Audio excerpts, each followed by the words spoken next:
शुभ रूहानी थी प्यारी, देखा माली अपने गुलशन में। ओ एक बाबा मिले मधुबन में, शिव बाबा मिले उनके तन में। एक बाबा मिले मधुबन में, शिव बाबा मिले उनके तन में।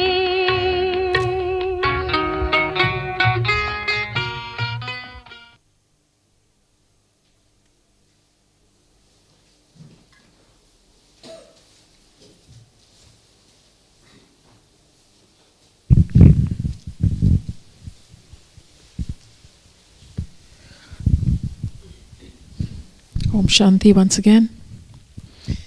Just a few things. I think we have some brothers and sisters joining us online. So if those who are already there listening, we welcome you. Just want to give you a short brief up of the last session. We had journaling, and Gopi Ben had guided us through some of the questions that are in the journal, and we had pair work, which really helped us to experience many things.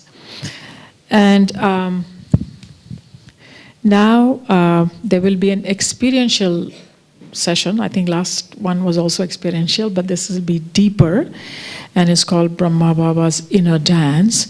So I think we'll be really feeling all those things that Brahma Baba was feeling, and Gopi Ben will take us through that journey. And after the session is over, then the mothers can come on the stage, sit down here, or if you need a chair, and we meet Gopi Ben personally. Also, the first timers, as it was told in the morning, announced. First timers, anyone here? First timers? Yeah. So you know that at 5 p.m. You will be going to Manju Ben's office, which is right behind here, and the brother has put up a sign also in case you don't find your way. So please be there before 5. And lastly, those who have borrowed pens, please return them after the session. Thank you very much, and over to Gopi Ben. Om Shanti. I have to say, I love this topic. When I first heard it, Brahma Baba's Inner Dance, something inside me just went, ooh. Because I really, really am attached to Brahma Baba. I know sometimes Shiv Baba says, don't be attached to this one. But a little bit. Over the years, as I've heard, I personally never had a chance to meet Sakar Baba in this life. But I know definitely I've met him in my previous life. And over the years, as I would be listening to the stories from Daddy Ji, Daddy Janki, Daddy Gulzar, Daddy Shantamani, Daddy Manor, all the different daddies sharing their stories of Sakar Baba, I would always feel like I knew this soul. And it would awaken such deep feelings of love and respect and empathy for his journey. Because this is Adi Dev, the first man. There was no one in front of him. This role, this soul plays the role of being the father of humanity. So as a father of humanity, does he have to harmonize with anybody? He played the role of a father. And in his journey, there are so many elements of his dharana that I think support the children to become harmonious. Because the harmony is amongst us. You know, it's often between equals. There is competition, There is jealousy, there's comparison. We are the children, but the Father was one. And so he set the example and he set the way. And I think him setting the example demonstrated to all of us how we should be with each other. And even watching the second generation of the Daddies and watching the extreme love and respect they had for each other, even though they were distinctly unique in their personalities. Daddy Janki, exuberant, always sharing Baba's Gyan, and Daddy Gulzar, the embodiment of silence. Roop, showing the form and the image of virtues, and yet they were inseparable. There was such deep love and respect between each other. And I think this whole story is a story of true love. True spiritual, eternal love. Because it is that quality of love that liberates us, and it's the key to emotional freedom. And to what extent are you going to make the effort? How far are you going to go to love God? Because in the Sakar form, Baba came to us. Shiv Baba came through Brahma, came to us physically. And then when Sakar Baba, so it was easy. Many souls in the early days going into trance, experiencing, because knowledge wasn't so clear in the early days. So the part of visions, the part of trance, the part of feelings, a feeling like those Gopikas that belonged to Krishna, was a hallmark of the early days. Now Gyan has increased and become much, much clearer. So, when we talk about harmony, and we talk about who has to harmonize, and when Baba became Avyakt, Sakar Baba became Avyakt, it was in a February 1969 Murli when Baba said, Baba has become Avyakt to go and serve all the children in the world. Not just you children, but even the stepchildren. Baba has to serve everyone, because the Avyakt part is the part of speeding up service. And so before, Baba, you could meet Baba easily in the corporeal form. Now, in order to meet me, you have to become Avyakt. So those Gopikas that fell in love and were like, where are you? Why did you leave us? He says, I haven't left you. I've just changed my form from gross to subtle. I will be with you until the end. And then Daddy Janki would complain, say, no, Baba, don't just put sweet halva in our mouth like that and say that you're going to be with us until the end. Because that's the physical complaint, right? We want to see you, feel you, touch you, talk to you, right? And then Baba said, well, if you want to meet me, then whenever you want to meet me, come into the Avyakt form and meet me. And I remember Daddy describing her experience of, it wasn't easy for them to practice being subtle, because they had to now go to Baba, not through the physical medium, but with the strength of their intellect. Which means the practice of the bodiless stage became even more important. Which means the inner conversation with Baba became even more important. Talking to your heart, opening your heart to Baba. The strength of your pure thoughts, a sincere conversation with Baba. How many times do you sit somewhere and you sit with Yeah, going on in your head. You know, complaints going on in your head. Yeah? But when you switch that and you start to remember Baba and talk to Baba with an honest heart about how you're feeling, then the subtle reaches the subtle.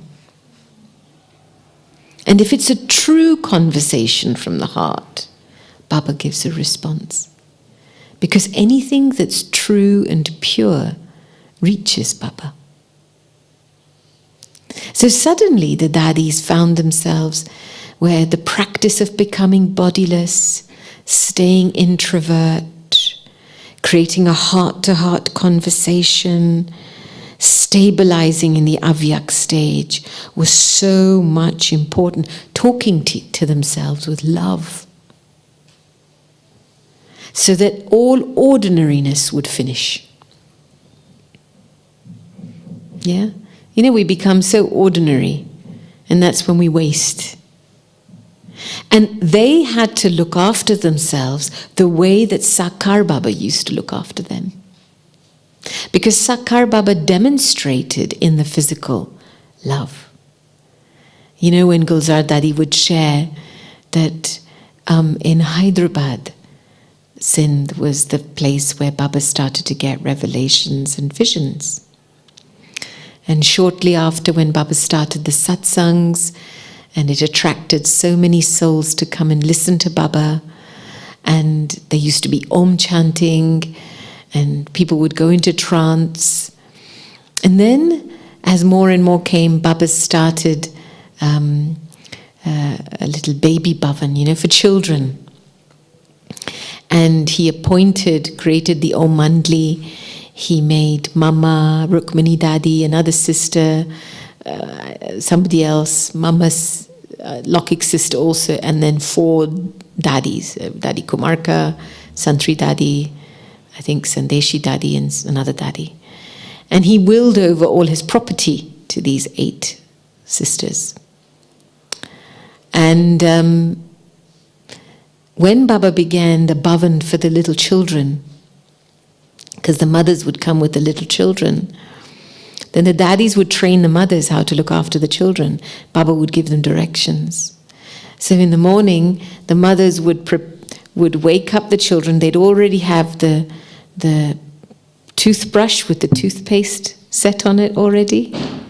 They'd be woken up to the sounds of music. They'd be taken, freshened, bathed, go for a walk, then freshened up, have breakfast. Then they would meet Baba and Mama. Baba and Mama would design role plays for them. Some would be taught how to create poems and songs.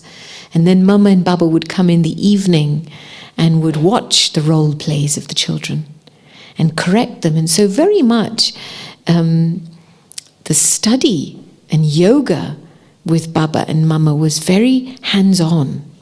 It wasn't this kind of teaching and telling in a classroom. You know, so for example, in yoga, Baba would make them sit in a V shape. He'd make them sit in several shapes, sometimes moon shape, sometimes circle. Sometimes time he made them sit in a V shape. And he would be very stern and say, no, nobody should touch anybody else when they're sitting. And nobody should move, nothing should move when you sit in yoga. So what he did was they put a ribbon to each one's forehead, stuck to each one's forehead, and they tied all those ribbons to a central point. Okay? And then the children would have to sit like that. And then if anybody nodded off, guess what happened? The ribbon broke. So then it became clear someone's yoga of intellect is just broken. So Baba was very entertaining like that with the children. But with the little children especially, you know, in the evenings, their beds would be made, Mama and Baba would come round, each one would have like a special netting, you know, mosquito netting. So the mothers would go around preparing the beds, making sure there's no mosquitoes. The children would come and sit in the beds, and Mama and Baba would go around at night and give drishti to each child. You know, the little children would get massaged every day. I mean, Baba would call them my little thakurs. You know, thakur is a little kind of silver idol of Lord Krishna usually. So my little lords, Baba would call them. So Baba, you know, incredibly, these children were way younger than him. And yet Baba held them with so much respect, my living lords, my thakurs. Baba would personally chop up fruit into a pail, and then he would invite each child on his lap and he would feed each child, you know, cut fruit that he would have cut. There are so many stories when children would come walking from Abu Road, you know, come up the mountain. Baba would be there waiting with a bucket of hot water. He'd wash their feet, you know, and give so much love to the children. And I think when Baba became avyakt, the message that I got from the Daddies is we had to learn how to love ourselves the way Baba loved us. Which means, what is the conversation you're having with yourself inside? The effort you're making to have a loving dialogue to change yourself inside. And that's when our efforts begin to change, because one is to be dependent on an external source for love, but another is to become a master of love. And that's what a deity is.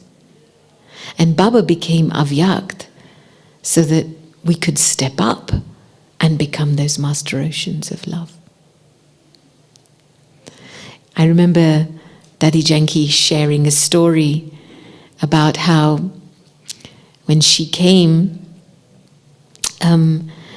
it was in Karachi, and where Mama and them were staying, was in a separate bungalow, and they put Daddy in a place called Baby Bhavan, where all the little children were staying. I think it was either Hyderabad or Karachi, I'm not sure.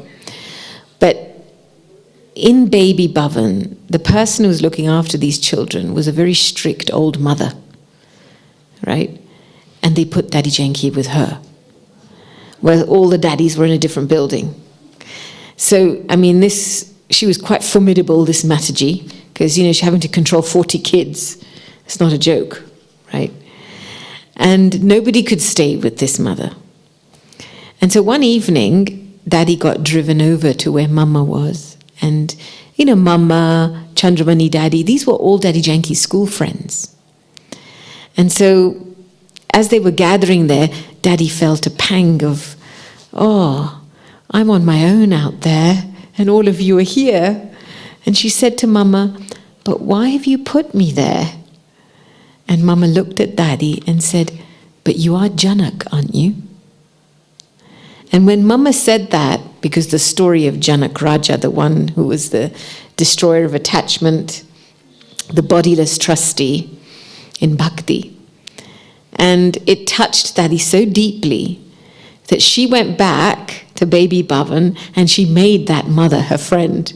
Because that mother was an uneducated mother, so she started reading her the Murli, and she said in 1 month's time that mother was giving her so much love.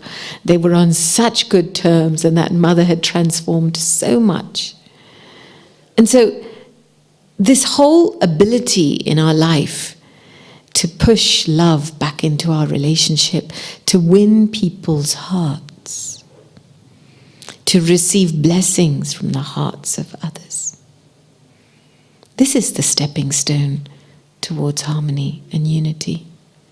This is what enables us to finally become one and reveal the one. I have to say, though, that Baba's story, in Brahma Baba's story,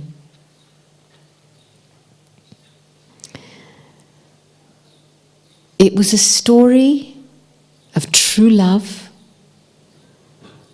faith, and radical acceptance. Imagine in Hyderabad Baba had his own house, very well known, even though his business was in Calcutta, on the west side of India. Baba became very well known in the Sindhi community. And when the satsangs began, and of course it drew many women and children, it also started antagonizing the community.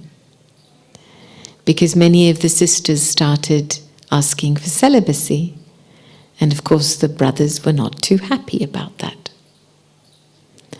And so of course there was an anti-Om Mandali rising group created.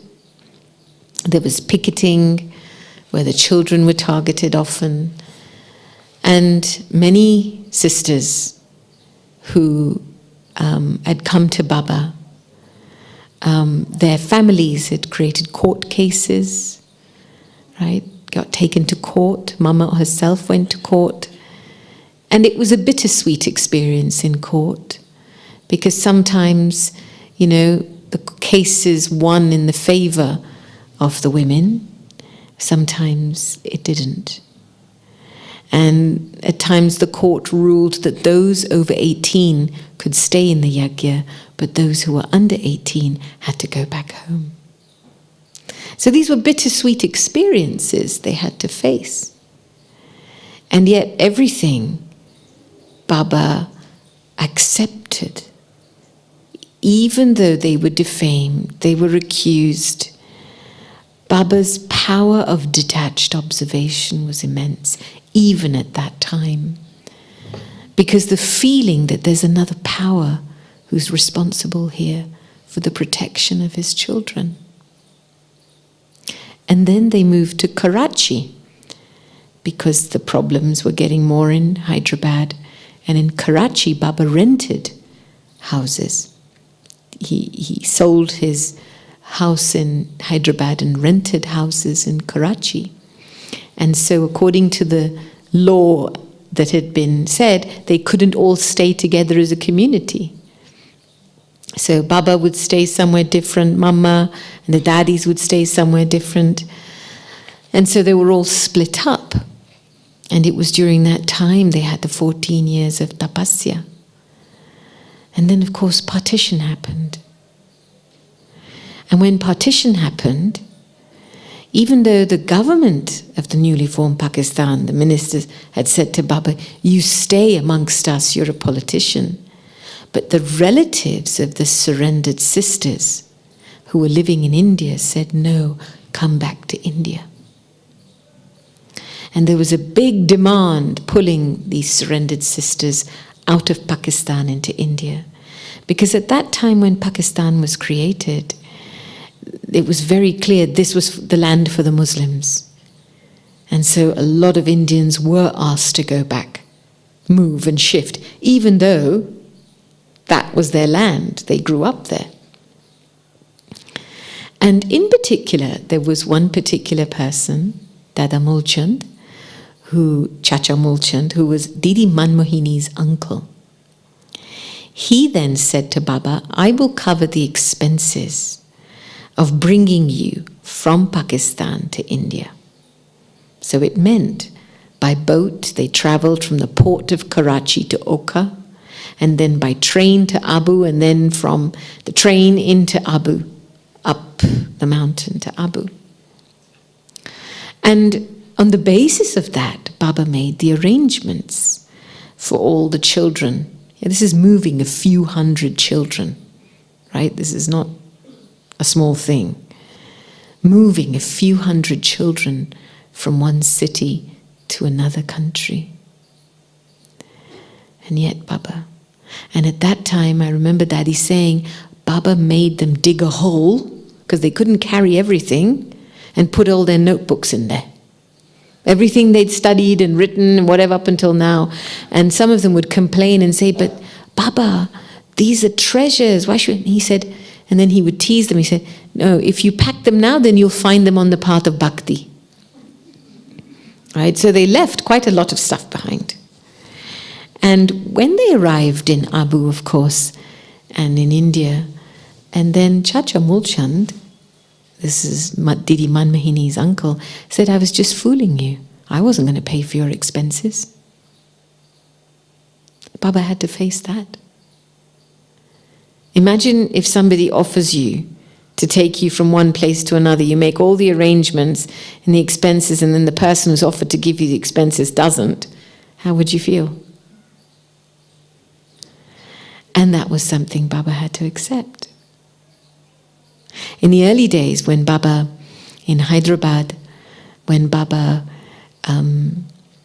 started to get these visions, he had a vision of Vishnu, he had a vision of Satyug, and he had a vision of destruction. And he developed such deep disinterest inside that he told his business partner in Calcutta, I'm ready to wind up the business. In between, he'd gone to Benares, and you know the story. He'd gone to Benares out of this disinterest because he didn't understand what was happening to him. And he would just sit in this apartment, loaned to him by a friend, and he would just draw circles on the wall. There was something clearly shifting and moving inside him. And it took a while before Baba started to understand this is a separate energy, a higher energy that's doing its work, a higher being, not energy, a higher being doing its work. So it wasn't a time of complete clarity that this is Shiv Baba and this is what he's come to do. It wasn't as clear cut as that. But Baba staying very true to his feelings, and of course this inspiring immense disinterest in Baba, where to the extent he told his business partner, okay, you take care of the business. And the business partner said, yes, but, I'm not going to be in the business anymore, so you can, whatever you want to keep, whatever you want to give me, you give me, whatever you want to keep, you keep. So the business partner, Sairam was his name, said, but I don't even know how to discern a diamond. I don't know how to sell diamonds, because this was their trade in Calcutta. Baba was a diamond merchant, and he was a salesman. And he said, so here's what we're going to do. Sairam said, I'm going to keep all the cash in the bank, and you can keep whatever diamonds and jewelry and gold that is. Now, of course, there was more cash. The value in terms of monetary value, the cash was way more than, the diamond value and the gold and the jewelry left behind. So in one sense, you could say he cheated Baba. It wasn't a fair deal to just give Baba all the jewelry and the diamonds. But look at drama. Baba didn't fight. Baba accepted. Okay. All the jewels, the diamonds, everything came to Baba. And Baba used that to help the yagya to grow. He would get Dada Vishwakishore to go and sell a diamond at a time. And what was amazing was, of course, as time goes on, the value of those diamonds increased, right? The monetary value increased. So it was based on that wealth that Baba was able to create and sustain the yagya. But again, acceptance. Accept we have to move. Accept coming here. Accept being deceived. And even when they arrived in Abu and they were in Bridge Koti, within a year or couple of years, the government sent a notice to say that all the lands, because all of these kotis, these cottages or places, used to be owned by kings. And whatever used to be the property of kings then went to the government when the government was formed. And so they got a notice when they arrived into Bridge Koti to say, evacuate, we want to use this cottage for a chief minister, for the chief minister. Right? Again, you're moving 250, something like that, people. Again, Baba's stability and acceptance. And I remember Ramesh Bhai sharing this story. It was very powerful, where Dada Vishwakishore had asked for 2-month extensions, with the governor of Rajasthan or the chief minister of Rajasthan at the time, 2-month extensions.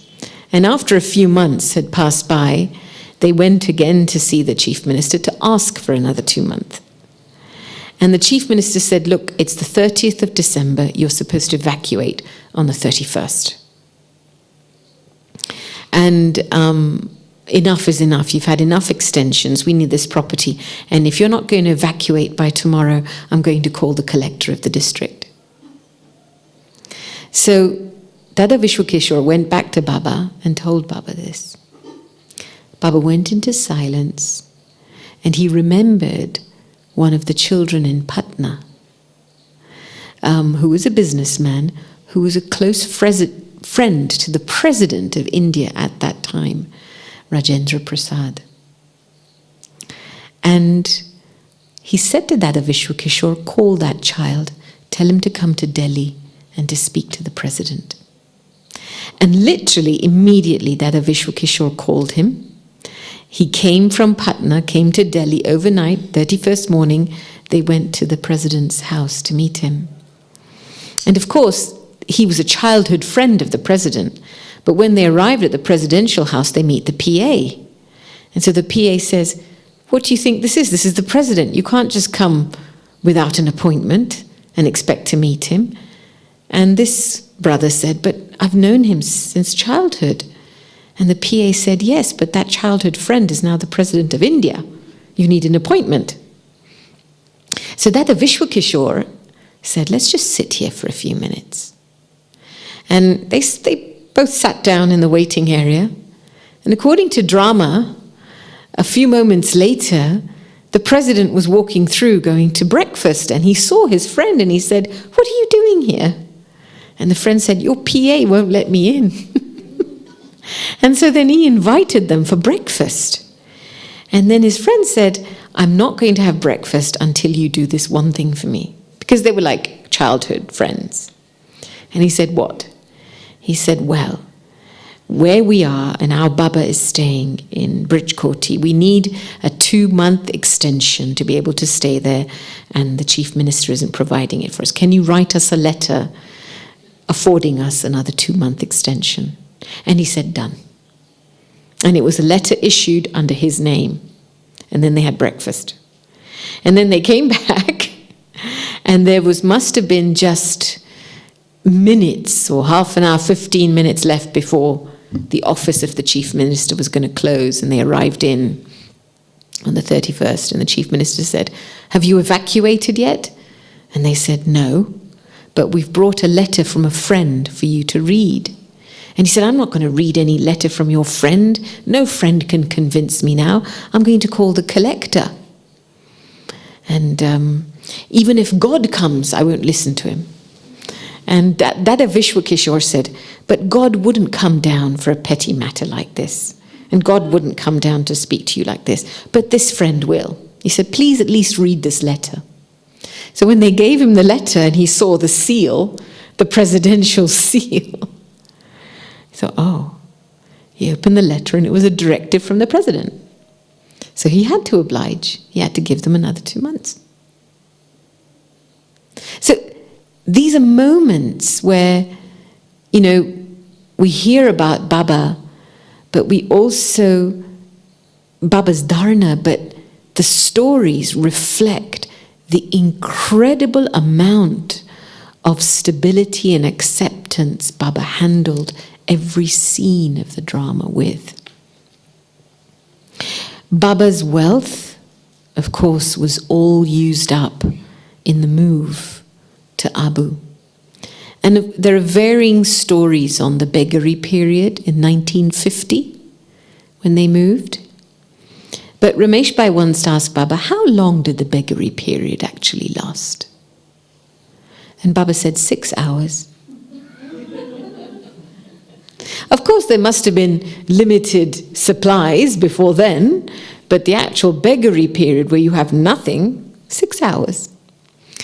And Baba had shared the story that one morning he got up and at breakfast came down and was just given watery dal and roti. So he said to Boli Dadi, is this for breakfast? Have the children eaten breakfast? And she was quiet.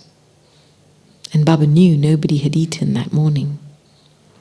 And at 10 o'clock, the post would come. So he said to Vishwaratan, he said to Vishwakishore, Dada, go and open the post. And in the post was an unmarked envelope. Well, it was marked to him, but no return address. And in it was 200 rupees. And then he said to Vishwakeshwar, he said, go and buy sabji, dal, chawal, everything, and feed the children lunch. And to this day, they didn't know where that came from. But so many, many stories like this, where Baba didn't get upset, Baba didn't get into a pickle, what's going to happen, how's it going to happen, how are we going to manage this? Baba didn't generate any thoughts, but accepted the scene. Tolerated the abuse, tolerated the defamation, accepted it, accepted the unfairness of his business partner, accepted the fact that they had to move even though they made best efforts, right? And then they went to Bharatpur Kota house, and from there then they moved to Pandav Bhavan, right? So where Pandav Bhavan is right now. And Pandav Bhavan, of course, it was just stables, a few rooms, a very small house, ordinary house, and stables for horses. And so Shilendra Daddy would say, Baba, where have you brought us? So Karachi was by the sea, the ocean. And here in the mountains, freezing cold, no facilities. So you can imagine many even left Baba in this transition. The very children he had sustained and nourished and surrendered his life to, sacrifice to, even left Baba. So there's a foundation that comes before us. We sit here today and we eat from the yajna. But whose sacrifice created the yajna? It was Brahma's sacrifice, the first sacrifice that created the yajna. His mind, his body, his wealth. And anybody who sacrifices in that way becomes a master Brahma. And Brahma Baba would tell the children, you have to adopt 3 forms every day. Brahma, Vishnu, Shankar. At the beginning of the day, create your world as Master Brahma. Sustain yourself in the day as Vishnu, and at night be Shankar and destroy everything, and then go to sleep. So this was etched in the chit of the children deep inside. So the father's sacrifice, love, faith allowed the children to grow. When up until when you're about 18, you're a bit laxy-daisy in your life. You can live your life how you want because mom and dad are there, right? Then when you go out into the real world and have to earn your own income, it's a different story. And mom and dad are not there to dish out and pocket money, etc., etc. It's a different sense of responsibility. And so harmonizing is to give the proof of love. And one of the first steps that I know for myself, and especially the preparation to become loose and easy in your sanskars and nature, so that your own sanskars and nature aren't a tight skin, is the practice of being a detached observer. You will see in the journal a beautiful story from Sister Mohini, where she shares of how she saw that Baba observed everything. He noticed everything, but he didn't allow things to come inside. Yes, sometimes we observe, but we note things down. Oh, this one's like this, and this one's like that, and that one's like the other. But Baba never allowed his feelings to change inside. And so if we're going to be playing a harmony dance at any level, it's so important inside to have a practice that allows me to stay relaxed, allows my mind and intellect, my mind to stay relaxed with Baba, and my intellect to stay alert and surrendered and concentrated. And that's the strength of your intellect. It is the practice of yoga again and again, introversion again and again. And then the avyakt stage and the foundation of the avyakt stage is created by sustaining a heart-to-heart conversation with Baba. You know, too often we carry our own burdens when we don't need to. Yeah? How many problems you kind of hold on and think, oh, I have to solve it. And Baba's going, let it go. Tera so, mera so, tera. Yeah? Just keep Baba, one Baba and none other. And especially at the beginning of the day, check your subconscious. Is there anything that's intruding into your conscious mind from your subconscious at the beginning of the day? That perhaps is a little worry, a little concern. So at the beginning of the day, give that to Baba. Because whatever it is that we hold on to keeps our old sanskars alive. And actually, whatever it is we hold on to keeps us in a dilemma. It keeps us split. Yeah? When you're worrying, do you experience being whole inside? No. So any kind of subtle worry or concern creates a condition inside the soul of being in a dilemma. And then it's very difficult to have yoga. You know, you have your intention on one side. Yes, I love Baba, but I'm in tension. And the other factor in harmonization for me has been to really make my complete stage my best friend.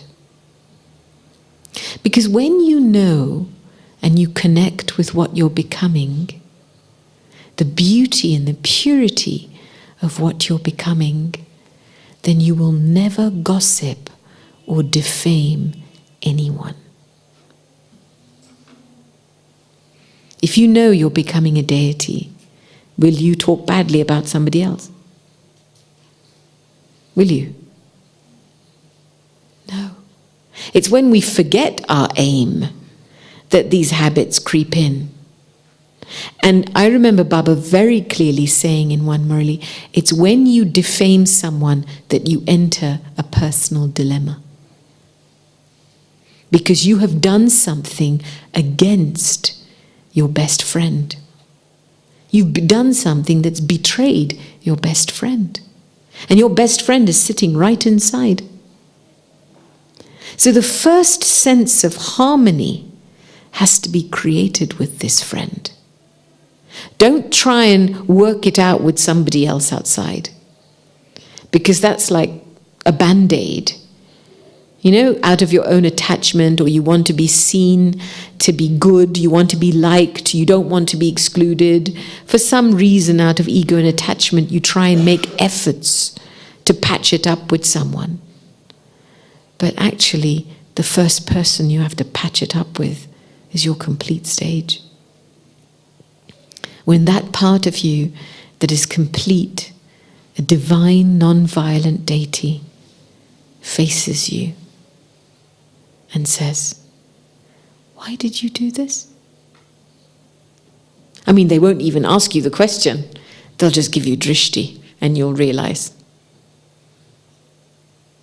Because this is the place where distress begins. We haven't made ourselves our own friends. We're still hoping somebody outside will rescue us. And the foundation of harmony begins with this deep, subtle friendship with my complete stage. And not just checking, is this what Baba would want done? But is this what my best friend would want to do as well? And when you have a best friend, you do everything with them. You eat with them, you drink with them, you go out with them, you socialize with them, you share everything with them. There's no gap between you and your best friend. So why is there a gap between you and your complete stage? So just take a moment now and just think about your relationship with your complete stage.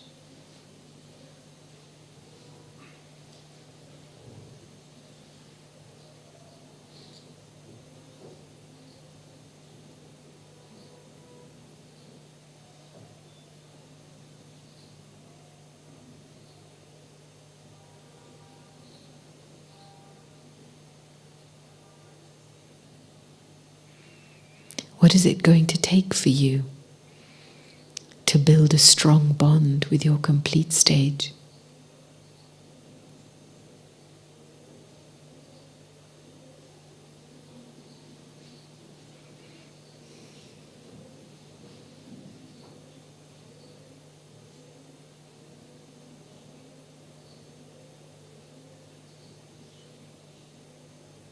What is it going to take for you to trust your complete stage?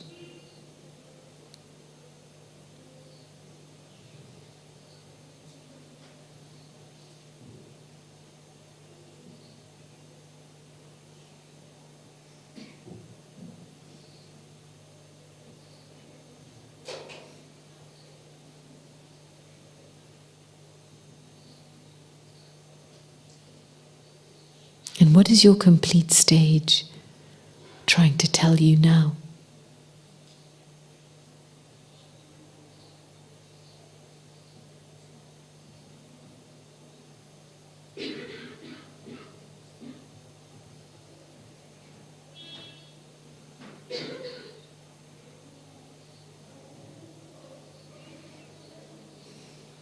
So the first level of acceptance begins here. A lot of people talk about, accepting scenes of the drama, accepting people, but that's way down the line. If you haven't accepted this as a friend and started the integration inside, how are you showing up in your relationships with others? You're going to be showing up with an expectation. You're going to be showing up with an attraction. You're going to be showing up with an attachment because you're not integrated inside. So I think this, for me, this was very clear in listening to the stories of Baba. Baba accepted he was Vishnu. Baba accepted that part of him that was complete, which allowed him to accept each moment in the drama. All three are connected. Accepting God, accepting drama, and accepting your complete stage. And when there's a lack of acceptance at any one of these three, it's filled with body consciousness. You know how when we hear somebody's left the body, some people react. And when you look at your reaction, it's just your own body consciousness because of your fear of death. Or perhaps your attachment to that person. That doesn't allow you to accept that scene in the drama where you need to make a big deal about it. So ultimately, when we look at the flow of things, the lack of acceptance is because inside I haven't given myself that time to accept, first of all, that part of me that is complete and pure. You know, Baba's practice from the beginning, apart from holding court with his own faculties, mind, intellect, and sanskars, Baba had a strong attention on his inner world. Baba also used to write And Baba used to write and fill notebooks of pages. I am a soul. Jashoda is a soul. Narayan is a soul. He had 2 sons and three daughters. So-and-so is a soul. This one is a soul. Really ingraining the consciousness and awareness of each other as souls. Himself as a soul with the soul. Because only when this portal opens up can you then accept your highest form of purity. You can't accept your highest form of purity when you're body conscious. Because in body consciousness, you got too much baggage.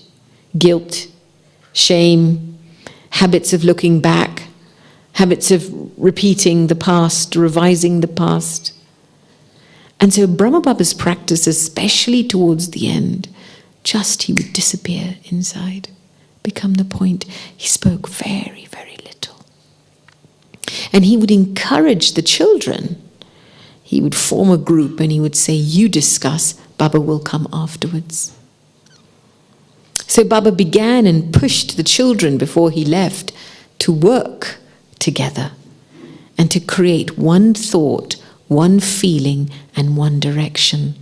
And that's why even Avyakt Bapdada said, the gathering is important. Don't think you can become Bap Saman without the gathering. Because the harmonization of sanskars, if you don't have a gathering, where are you going to practice it? At home? On a mobile phone? On a laptop? The effort to come into the gathering is where you gain the marks. And I know that, with COVID and with everything that's happened, things have become convenient. So effort is not effort, it's convenience now.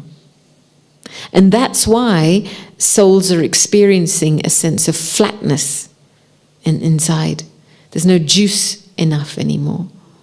Because if you spend all day on your own looking at a mobile phone and a screen, there's no live interaction happening, right? There's no living soul in front of you.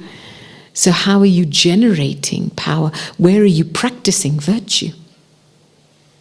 I remember Daddy Janki once telling me, we were having this discussion on, disagreements in the gathering, in the family. And she said, the family is just namesake. It's a practice ground for us to practice our divine sanskars and qualities. So you have to become available, step into the practice ground, to see to what extent have you accumulated the power of humility. To see to what extent your love is working for you as tolerance. To see to what extent you've accumulated peace where you can remain patient with someone. Because it's all of this that allows Baba's good wishes and energy to flow. When we arrive in the gathering and we share with each other, it allows Baba to reach, to do his work. And we can start that tuning fork. Everybody's tuning fork can start to tune in the same direction. And that's what's going to reveal Baba. So building the capacity for harmony requires love, faith, and sacrifice. And all of this produces radical acceptance. I remember a story where I think Daddy had shared this story, and Baba would often take the children walking on the mountaintop where there's Mama's Rock. I don't know if you've been there. And one time all the children were sitting, and Baba then said, he used to joke with the children, and he said, okay, here's the edge of the rock. Baba's asking, which child is going to go and jump? If Baba were to tell you to go and jump now, which child would go and jump? Everybody was like, wow. And then Didi Manmani raised her hand. And Baba said, pass. Why did you raise your hand? And she cheekily said to Baba, because I know a father would never ask his child to go and jump over the edge of a cliff. She had that much faith. You know, so Baba would test the children's faith in between. You know, do you not believe that Baba can't hear what's in your heart and mind? You belong to him. The moment you recognized Baba, the moment an exclusive channel opened up just between you and Baba, which means every thought, feeling, Baba can see and feel and hear. And it's because Baba can't tolerate the pain and the sorrow of the children that he came down. And he speaks the Murli, churns, and you saw Sakar Baba making those efforts every day, waking up at 2, 3 in the morning every day, being concerned that the children should get fresh food. There were many stories where one of the efforts of Sakar Baba was to send Sakash to those who were unwell. And Baba would often stay up all night and send Sakash to a particular child who wasn't well. So all of these practices build a capacity. You can't just take a point of knowledge and think you're just with knowledge you can create a spiritual relationship with someone. First, you have to build a capacity inside to practice that, to generate the love, to go beyond the negativity, the limitations, to keep your heart big, to stay in the unlimited. And when that is practiced, then when you come in the gathering, things can flow.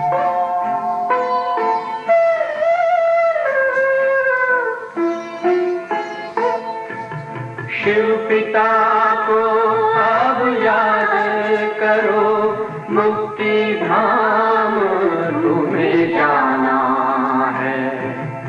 अपने सुकर्मों के बल पर ही सतयुग में तुमको आना है। शिव पिता को अब याद करो।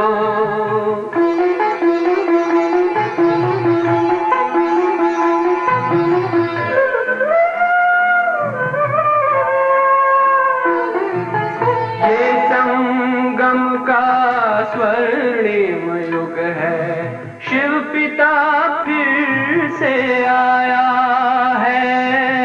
ब्रह्मामुख से शिव बाबा ने वही गीता ज्ञान सुनाया है। कलयुग का अंत अब आया है, विकराल विनाश खड़ा आगे।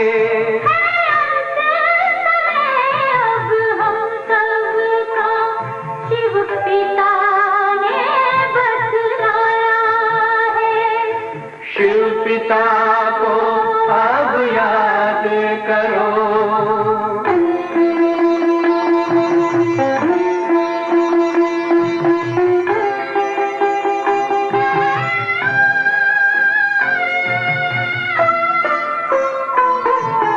पांडव शिव शक्ति सेना की रणभेरी अब फिर बजती है।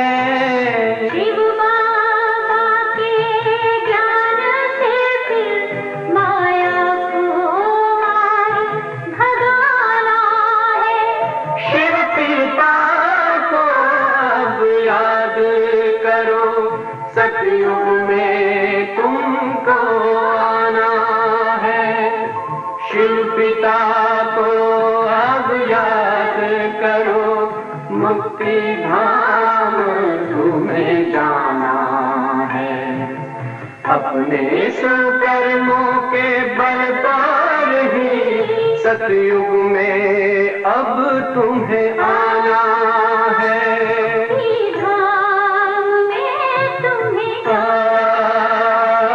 सतयुग में अब तुम्हें आना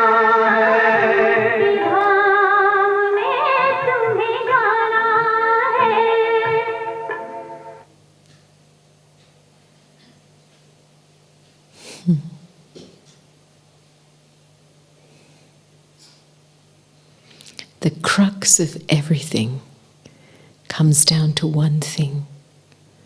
How far are you going to go to love Baba?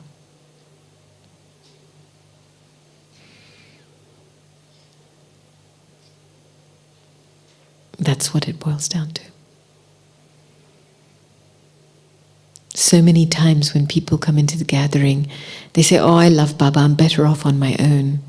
These people are a bit complicated. But if you really love Baba, then you will also be able to stay with Baba's creation. Both are connected. And so the deep individual effort that needs to happen for us to become avyakt, stay close to Baba, that conscientious effort is what sustains constant love. How far are you going to go in this pilgrimage of love? Yes, we love, but love means a stretch. You know, when you love someone, you'll go to the ends of the earth for them. So he's just asking us to go to the subtle region for him. And when that happens, that shift from gross to subtle happens, our ability to become loving and detached increases enormously. And that's what we experienced from the Daddies. The loving and detached, because of their internal efforts of bodilessness, of becoming avyakt, that they could embrace such a variety of us.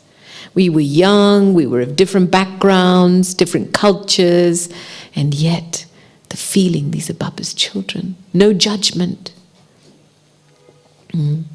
Openness for growth. So I'm going to stop here because time is up. And I could continue for another half an hour at least, but time is up. But I hope that's given you a little bit of a practical window into the subject. Are there any questions? Anybody would like to share anything? Yes. Just a minute. Would you be able to just ask the question on the mic so that everybody online can hear? Om Shanti. So I was just wondering, I am not so fortunate to get that sustenance from neither Brahma Baba or Dadi Janki or other Daddies. You know, I never had that fortune to be with them. And at the same time, I'm the only one in my Laukik family who is in Gyan.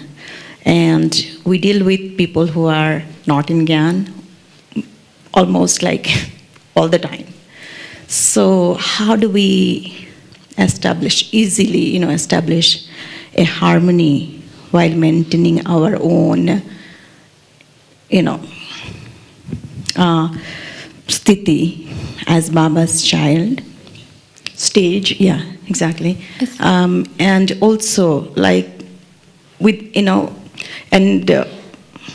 respond in a way that they won't feel hurt, because I don't want to say, okay, I'm a BK, I will not eat this, I won't go anywhere with you, or, there are few rules that we observe, how can we live in harmony in a family where there are no BK, or in the world where we deal with, majority of the time. I think first of all, that's what's very important, is to establish a channel of love with Baba.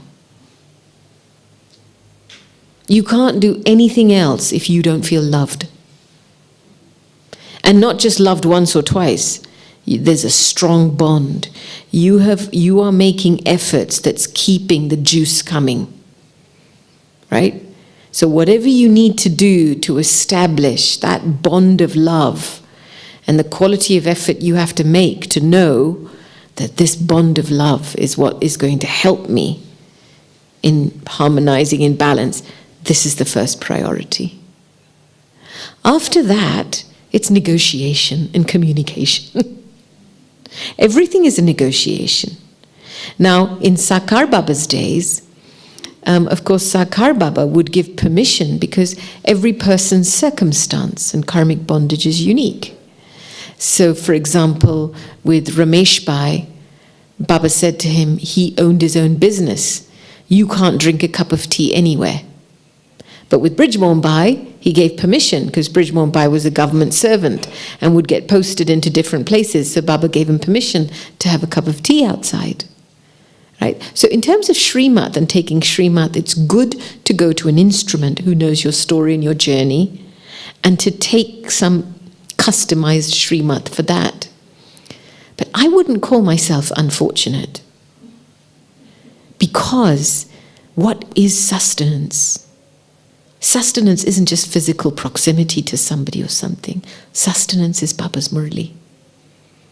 That Shiv Baba came down just to speak the knowledge, to give us everything he has inside, the full package. And you have the Murli in your hands today. How can you say you're not fortunate? When you have God's bhavna, God's intent, God's directions, everything in your hands. So that sense of feeling fortunate and feeling loved is the first foundation for my stage. You know, when you neglect yourself, if you're careless, you're lazy, or you don't give importance to the maryadas, it's a form of self-neglect. And then you feel pulled. You'll feel pulled by people's expectations and demands. You won't be able to negotiate lovingly. And the power of yoga won't work for you. There are so many stories where, souls have been in compromising situations in their families. One particular couple, they were a Sindhi couple, and whenever their families would get together, it would be a big meat affair. And of course, they're both vegetarian, right? And it was okay for the husband to say, because he had a condition, for the husband to say, I can't eat all this, I have to stick to this. But the wife, and one time she went into the bathroom as an excuse, and she went into the bathroom and she just talked to Baba in the bathroom. She said, Baba, keep my honor. I don't want to break my maryada. So she just internally had such a pucker thing. She came out, and in the conversation that ensued, her husband had ordered the same food that he ordered for himself for her. And he'd explained to the senior member of the family, oh no, she'll just eat my diet, we're just the same. And because he spoke for her, she never had to say anything. So there are so many moments that if you really want to stay true to that relationship with Baba, Baba's love is unlimited, but it's not unconditional. There are conditions to receiving love. Honesty is one of them. Sincerity of effort is another. Showing up, having yoga, studying, all of these are aspects. And they create the right conditions to help us to realize and recognize our purity. Right? And then everything else is negotiation. There was one mother that came to me, I think he was somewhere in Canada, we were touring, and she said, my husband, he's asking me to go to a wedding in India and I don't really want to go, and he's like, and I'm saying, you go, I'll stay here, and he says, if you don't come, I won't go either. And I said to her, and she said, I wish he would just go by himself. And I said to her, look, you signed the contract. You signed the contract to get married. Right? So you have to negotiate. If that makes him happy, go. Do what you have to do, but go. Don't just be selfish and pull the blanket your way and say, I'm going to do my own thing and do the other thing. Create some sense of harmony because you've signed a contract to be his wife. So whatever contract you've signed with somebody, you have to fulfill the responsibility of that contract. But lovingly, your needs can be negotiated. Yeah, it's up to you. to negotiate those needs. The problem is that when you don't feel enough love, you're pulled by attachment. And that's when you become like a devotee, subservience. Because your stage, you haven't given enough time to strengthen your stage. Right? You're trying to keep your foot in two boats. And Baba's just saying, quietly strengthen your stage, fill yourself with Baba's love, and then negotiate with love. And souls will feel it. Souls will feel Baba's love. Right? Because the story of any kind of transformation is about faith and love. And when these two things are weak, Maya can feel it and smell it, and she'll come straight after you. She'll go for that one. He's a bit kacha pakka, you know.